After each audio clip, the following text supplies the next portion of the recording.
I truly believe that life takes on a shape and meaning through the countless interactions that happen on an everyday level. This interaction perspective focuses on the amalgamation of these micro-level experiences. I thought about discussing one of the other theoretical perspectives, but this one stuck out to me because it is so different. And speaking about different, Mr. Erving Goffman is one of the most radical sociologists out there. Here on subjects ranging from the way people behave in public to the different forms of talk, and always from the point of view that every facet of human behavior is significant in the strategy and tactics of social struggle.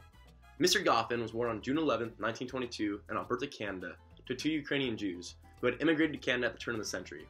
Initially, he attended the University of Manitoba to major in chemistry, but he met this guy named Dennis Wrong, a renowned North American sociologist, and took up an interest in this field.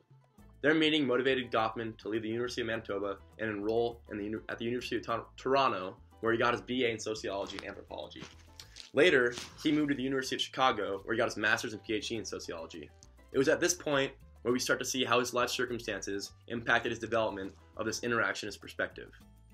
For his doctoral dissertation, he lived and collected ethnographic data on the island of Unst and the Shetland Islands. This is the first time we see Erving Goffman's primary methodology, observation and participation rather than statistical data gathering, and how his theories provide an ironic insight into routine social actions, the everyday level. This research inspired him to write his first major work, and probably his most famous, The Presentation of Self in Everyday Life in 1956. This is definitely applicable to the world today.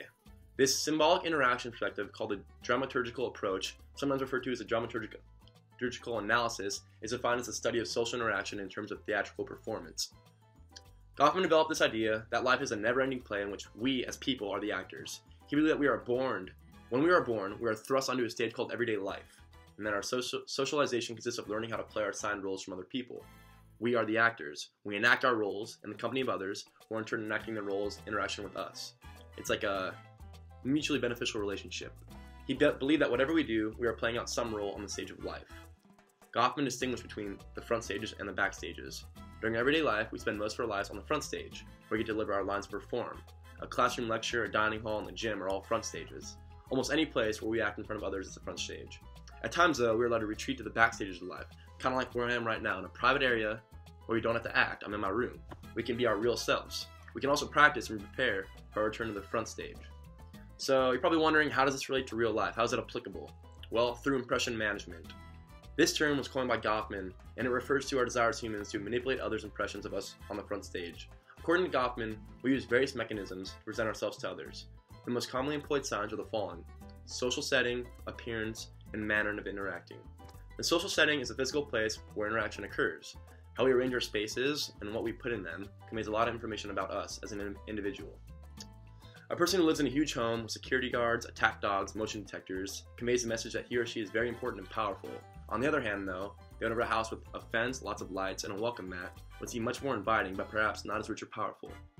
How we decorate our settings or what props we use also gives us clues on how we want people to think of us. Personally, I like to keep my dorm room tidy and clean to express that I'm an overall organized individual. And plus, girls like it like that anyway, so kind of have to. But Goffman also says that our appearance speaks volumes about us.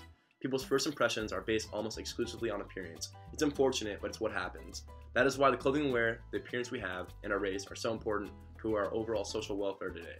We can alter each of these categories to promote a positive stereotype to become a better actor in front of our audience, of those around us. For example, I used to be extremely skinny, so I started to work out more, so that others would see me as fit. I guess a greater example is in the United States alone, we see advertising everywhere promoting this ideal appearance that will benefit our lives, but does it really, Goffman was right.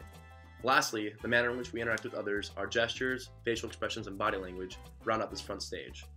Our manner of interacting consists of attitudes we convey in an attempt to get others to form certain impressions about us. In 1952, Goffman married Angelica Choate. She suffered from a mental illness. Also, he was an assistant to the athletic director at the National Institute for Mental Health in Maryland. From participant observation done there and curiosity about his wife's case, this led him to essays on mental illness in total institutions, which came to form his next big work. It is called Asylums, Essays on the Social Situation of Mental Patients and Other Inmates. This book details Goffman's theory of the total institution and the process by which it takes efforts to maintain predictable and regular behavior on the part of both the guard and the captor. This was one of the first ever sociological examinations of the social situation of mental patients. These observations of his just everyday observations of mental hospitals, have had profound effects all around the world on the regulatory models put in place. After this, Goffman published several other works, but these were the main two. He became the president of the American Sociological Association in 1981. Unfortunately, he died of stomach cancer in November of '82. Though Goffman is often associated with the interactionist perspective, he did not see himself as a representative of it. His ideas are difficult to reduce to a number of key themes. Instead, his work can be broadly described as developing a comparative, qualitative sociology that is aimed to produce generalizations about human behavior. So overall, Goffman made substantial advances in the study of face-to-face interaction. He elaborated the dramaturgical approach to human interaction and developed numerous concepts that have had a massive influence, particularly in the field of micro-sociology of everyday life. His influence extended far beyond sociology. For example, his work provided the assumptions of much current research in language and social interaction within the discipline of communication. Today, few scholars are continuing his work, and there's not been a Goffman school, per se. His impact on social theory has been simultaneously great and modest. However, he is still considered the most influential American sociologist of the 20th century. I wish I could have met the guy. He was an outlaw theorist who came to exemplify the best of sociological imagination, and perhaps you could say the first postmodern sociological theorist. The groundbreaking work he did has fostered a different viewpoint of day-to-day interaction around the world.